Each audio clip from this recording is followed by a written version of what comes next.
नमस्कार। आज हम सीखेंगे R2 का प्रयोग और R2 का प्रयोग करके हम ट्रांसलेशन बनाएंगे। तो चलिए देखते हैं R2 का प्रयोग।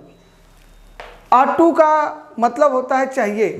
जब हमारे सेंटेंस में चाहिए आता है तो वहाँ पे R2 का प्रयोग करते हैं, लेकिन जब हमारे सेंटेंस में चाहिए आता है तो वहाँ पर शुड का भी प्रयोग करते हैं। इसमें थोड़ा सा अंतर है। ज़्यादातर लोग शुड का प्रयोग करते हैं, लेकिन थोड़ा सा अंतर है और उस पर हमें फोकस करना है।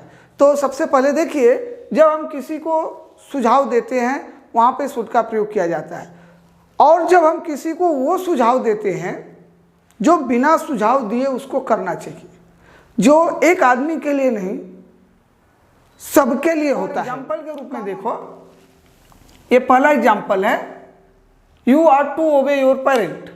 तुम्हें अपने माता पिता की आज्ञा का पालन करना चाहिए। मैं किसी को बोला तुम्हें अपने माता पिता की आज्ञा का पालन करना चाहिए, तो ये बताने वाली बात नहीं है, फिर भी बता रहे हैं, तो वहाँ पे शुड का प्रयोग न करके हम R2 का। आगे का एग्जाम्पल देखिए, parent are to know children behaviour.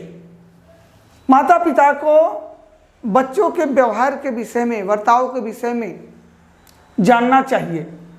माता पिता को टू नो जानना चाहिए बच्चों के व्यवहार के विषय में। यह बात जो है बताई जाने वाली नहीं है, ऑलरेडी खुद उन्हें करना चाहिए। तो ऐसे जगह पे हम शुड का प्रयोग न करके R2 का प्रयोग करें। देखो, एक ड्यूटी है जिसको इस तरह समझाया जाता है कि एक मॉरल ड्यूटी है, करना ही चाहिए, और ऐसे जगह पे हम R2 का प्रयोग करते हैं। तीसरा एग्जाम्पल अब देखिए, you are to do your duty. You are to do your duty. तुम्हें अपना ड्यूटी निभाना चाहिए, अपने कर्तव्य का पालन करना चाहिए। बताने वाली बात है नहीं, लेकिन जब बोला जाता है तो वहाँ पे R2 का प्रयोग किया जाता है। ये एग्जाम्पल से तो हम देखें ये तीन एग्जाम्पल में कि जो भी चीज़ हम बता रहे हैं वो किसी एक के लिए नहीं है, वो सबके लिए है। उसको हम आइडियल बोलते हैं। आइडियल जो आदर्श, सार्वभौमिक, यूनिवर्सल, ये किसी के लिए नहीं, सबके लिए है। देखो, you are to help the poor. यहाँ पे बताया गया है कि तुम्हें गरीबों की मदद करनी चाहिए। जो गरीब लोग हैं तुम्हें उनकी मदद करनी चाहिए। मैं जब बताऊंगा तभी तुम करोगे ऐसा नहीं है, लेकिन मैं बता रहा हूँ इसलिए मैं R2 का प्रयोग कर रहा हूँ। क्यों? क्योंकि थोड़ा सा मैं फोर्स दे रहा हूँ। शुड के प्रयोग में सजेशन होता है, सुझाव होता है, इसमें सुझाव नहीं, ये तुम्हें ऑलरेडी आना चाहिए। तो R2 जो होता है शुड की अपेक्षा थोड़ा स्ट्रांग होता है, इसमें ज़्यादा थोड़ा जोर दिया जाता है। अभी देखो यहाँ पर एग्जाम्पल देखो, you are to follow the traffic rules. जो ट्रैफिक के रूल्स हैं तुम्हें उसका पालन करना चाहिए, फॉलो करना चाहिए। ये मैं कह रहा हूँ ऐसा नहीं है, तुम्हें ही करना चाहिए ऐसा भी नहीं है, ये सबके लिए है। तो ऐसी दशा में हम R2 का प्रयोग करेंगे। मैं एकदम इजी वे में बता रहा हूँ ताकि तुम इजीली समझ जाओगे कि हाँ यहाँ पे R2 आएगा, नहीं तो इसमें कंफ्यूजन होगा। एकदम सिंपल तरीका, क्योंकि रूल्स तो रूल है, फॉलो करना ही है, और यहाँ पे हम R2 का प्रयोग करें जो ऑलरेडी। इसके बाद ये देखो, you are to follow the college और कंपनी पॉलिसी। जो कॉलेज की पॉलिसी होती है, कंपनी की पॉलिसी होती है, उसे फॉलो करना है। तो यहाँ पे जितने भी रूल्स आएंगे, रूल्स रेगुलेशन, यहाँ पर आप R2 का प्रयोग करोगे, क्योंकि ये पहले से आपको पता है कि हमें पालन करना है, आप नहीं करना। आगे का एग्जाम्पल देखें, you are to drink at least 7 glass of water daily. हर रोज कम से कम 7 गिलास पानी पीना चाहिए। 8 गिलास भी पी सकते हैं, 9 गिलास पी सकते हैं, लेकिन कम से कम 7 गिलास पीना चाहिए। ये बताने वाली बात है नहीं है, फिर भी बता रहा हूँ, इसलिए R2 का हम यहाँ पे प्रयोग करते हैं। अब एग्जाम्पल नंबर 8 पे जाते हैं। देखो, you are to listen your teacher या मदर। तुम्हें अपने अध्यापक का या अपने माँ की बात को लिसन, ध्यान से सुनना, ध्यान से सुननी चाहिए।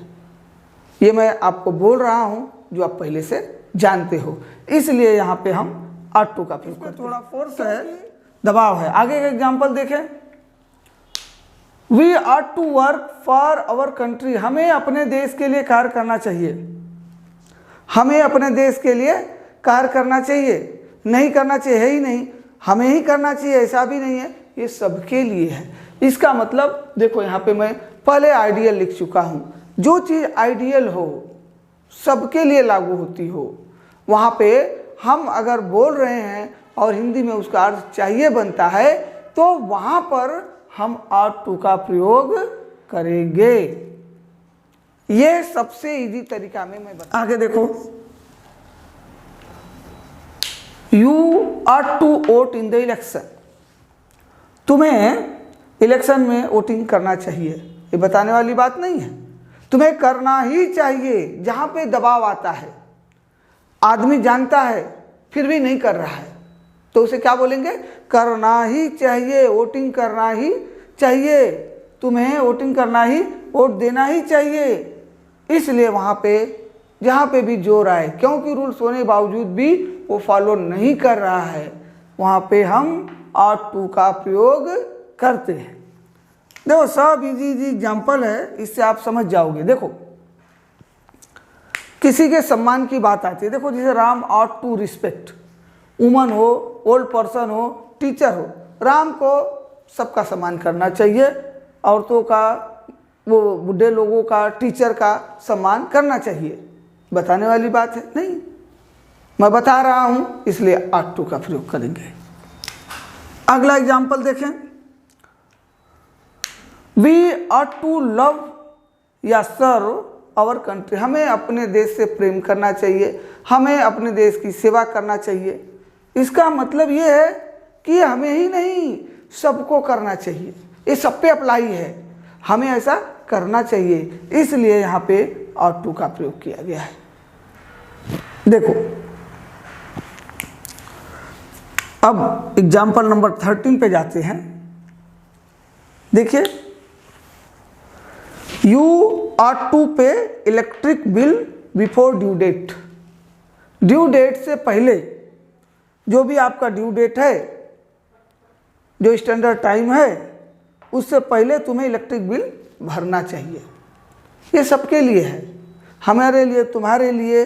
अगर इस बात को हम किसी को सजेस्ट कर रहे हैं, भाई नहीं ये काम करो, तुम नहीं करो क्योंकि ऑलरेडी रूल्स है, तो वहाँ पे हम आर टू का प्रयोग करेंगे, और शुरू में वैसा नहीं होता है। आगे देखो, Mohan are to be there now. देखो अब ये एग्जाम्पल मैंने एक अलग रखा है, यहाँ पे आर टू का प्रयोग किया गया है। आर टू का प्रयोग हम वहाँ पे करते हैं जो रूल पहले से हो, अगर कोई फॉलो नहीं कर रहा है तो आर टू का प्रयोग यहाँ से यहाँ तक आप समझ गए। कुछ एक अलग कंडीशन होती है जिस चीज़ पे हम श्योर हैं कि यही होना चाहिए, स्ट्रॉन्ग प्रोबेबिलिटी, हमने लिखा है डिजायर्ड, ऐसा होना ही चाहिए। एग्जाम्पल यहाँ पे है, Mohan are to be there now, Mohan को वहाँ पर होना चाहिए। हम इस चीज़ को जोर देकर सोच रहे नहीं, मोहन को वहाँ पर होना ही चाहिए, हमारे दिमाग में थोड़ा फोर्स है कि होना ही चाहिए इस समय वहाँ पे, तो आर टू का प्रयोग किया गया है, क्योंकि हमारी संभावना ज़्यादा है, क्योंकि वो कहीं जाएगा नहीं, उधर ही होना चाहिए। अब दूसरा सेंटेंस जैसे तुम्हें यहाँ पे होना ही चाहिए, तो अगर हम ऐसे बोलेंगे तो आर टू का प्रयोग एक स्ट्रॉन्ग प्रोबेबिलिटी में किया जाता है। जब भी स्ट्रॉन्ग प्रोबेबिलिटी आए तो वहाँ पे हम करते हैं। अभी देखें अगला example, you are to tell me about this matter. देखो हमें एकदम पूरा परफेक्ट संभावना है और हम बोल रहे हैं नहीं नहीं, इस मैटर के विषय में तुम्हें मुझे बताना ही चाहिए, हम जोर दे रहे नहीं, बताना ही चाहिए, चीज़ मालूम होना ही चाहिए, तो वहाँ पर हम आर टू का प्रयोग करते हैं। ये भी उसी तरह से है। अब देखो अगला example, you are to keep quiet during lecture. तुम्हें लेक्चर के दौरान शांत रहना चाहिए। जब भी लेक्चर होता है तो तुम्हें बोलना नहीं चाहिए, गाना गाना नहीं चाहिए, डिस्टर्ब करना नहीं चाहिए, ये बताने वाली बात है नहीं भाई। ये तो जनरल चीज़ है, ये तुम्हें ऐसा करना चाहिए, तुम नहीं कर रहे हो, ये रूल्स है जो स्वतः तुम्हें करना चाहिए। इंसान स्वतः नहीं कर रहा है और हम बोल रहे हैं तो वहाँ पे ought to का प्रयोग किया जाता है। You ought to keep quiet during lecture। अब एग्जाम्पल नंबर 17 में जाएंगे। यहाँ पे हम ought to का प्रयोग सीखेंगे कि ought to का प्रयोग कैसे किया जाता है। देखिए यहाँ पे You ought to thank her। किसी ने आपको सामान दिया, आप थैंक यू नहीं बोले, क्या बताने की बात है? नहीं, तुम्हें बोलना ही चाहिए। You are to thank her, तुम्हें उसे धन्यवाद देना चाहिए। You ought to thank her, तुम्हें उसे थैंक यू बोलना चाहिए, धन्यवाद देना चाहिए। तो यहाँ पे हम ought टू का प्रयोग करेंगे। अभी अगला एग्जाम्पल देखते हैं। You are to love children, तुम्हें बच्चों से प्रेम करना चाहिए। तुम्हें ही करना चाहिए नहीं, संसार में जितने लोग हैं सबको करना चाहिए, बताने वाली बात नहीं है, लेकिन हम फिर भी बता रहे हैं तो वहाँ पे हम ought to का प्रयोग करते हैं। एकदम सिंपल है। आगे देखिए, the training ought to be finished within 1 hour। Training ought to be finished, समाप्त हो जाना चाहिए 1 घंटे के अंदर। ट्रेनिंग देने जाना है और हम बोल रहे हैं ट्रेनिंग 1 घंटे के अंदर समाप्त हो जानी चाहिए, ये मेरा पूरा विश्वास है, क्योंकि ट्रेनिंग बहुत बड़ा तो है नहीं। तो ऐसे दशा में वो स्ट्रॉन्ग प्रोबेबिलिटी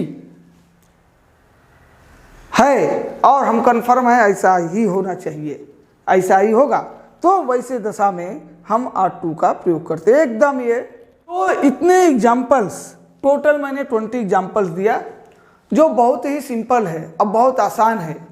इस एग्जाम्पल से आपको यह स्पष्ट हो गया कि ought to का प्रयोग हमें वही करना है जो आदमी को पता है फिर भी वो नहीं कर रहा है, जिसको आप स्टैंडर्ड भाषा में मॉरल ड्यूटी, नैतिक कर्तव्य बोलते हो।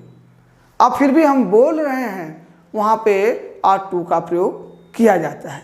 वैसे भी आजकल ought to का प्रयोग लोग कम करते हैं। ought to का प्रयोग शुड के स्थान पे, शुड का प्रयोग ought to के स्थान पे कॉमन हो गया, कहीं भी कुछ भी करते हैं। लेकिन जो इसेंशियल चीज़ है, जो इस तरह की चीज़ें हैं कि नहीं भाई ये चीज़ आपको पता है फिर भी आप नहीं कर रहे हो, मैं बता रहा हूँ या हम सब बता रहे हैं, उसके बावजूद भी आप नहीं कर रहे हो, अब बार बार बता, वहाँ ought to का प्रयोग करो। जब भी ऐसी चीज़ आए तो ought to का प्रयोग करना है। और वहाँ पे हमें ought to का प्रयोग करना है जहाँ पे हमें बहुत बड़ी संभावना हो, पूरा मजबूती के साथ हम बोल सकते हैं, बोल रहे हैं कि नहीं उसको वहाँ होना चाहिए, उसको आज इस टाइम पे यहाँ होना ही चाहिए, उसको इस लेक्चर में होना ही चाहिए। हम श्योरिटी के साथ बोल रहे हैं इस टाइम को वह घर पहुँच ही गया होगा, उसे पहुँचना ही चाहिए, 3 बजे से पहले पहुँचना ही चाहिए। तो वहाँ पे ought to का प्रयोग, देखो दोनों में पावर है, दोनों में फोर्स है। एक रूल्स है जो फॉलो नहीं कर रहा है, हम करवा रहे हैं, उसमें भी फोर्स दे रहे हैं, और हम सोच रहे हैं उसमें भी फोर्स दे रहे हैं कि नहीं ये चीज़ होना ही चाहिए, हम पूर्ण विश्वास के साथ बोल रहे हैं। तो यहाँ पे ought to का प्रयोग करते हैं। देखो ought to का प्रयोग बहुत अच्छा है और इसके यूज बहुत सिंपल है, और मैंने बहुत ही सिंपल एग्जाम्पल्स लिए जिनका बहुत ज़्यादा यूज होता है। इस एग्जाम्पल के द्वारा इसको बहुत आसानी से आप समझ गए होंगे और आप इसको अच्छे से रिपीट कर लीजिए, इन एग्जाम्पल को याद कर लीजिए कि नहीं इसका ऐसे ही प्रयोग होता है। तो आप इंग्लिश भाषा में जब भी आप इंग्लिश बोलते हो तो बहुत आसानी से इसका प्रयोग कर सकते हो, क्योंकि कॉमन लोगों को सबको पता नहीं रहता है, वो ज़्यादातर जहाँ भी ought to का प्रयोग करना है उस का ही प्रयोग करके काम चला देते हैं। तो आपको ये जानना चाहिए। अगले वीडियो में हम ये सारी चीज़ें जो बताए हैं इसके आगे कुछ और नया बताएंगे। और धन्यवाद, थैंक यू।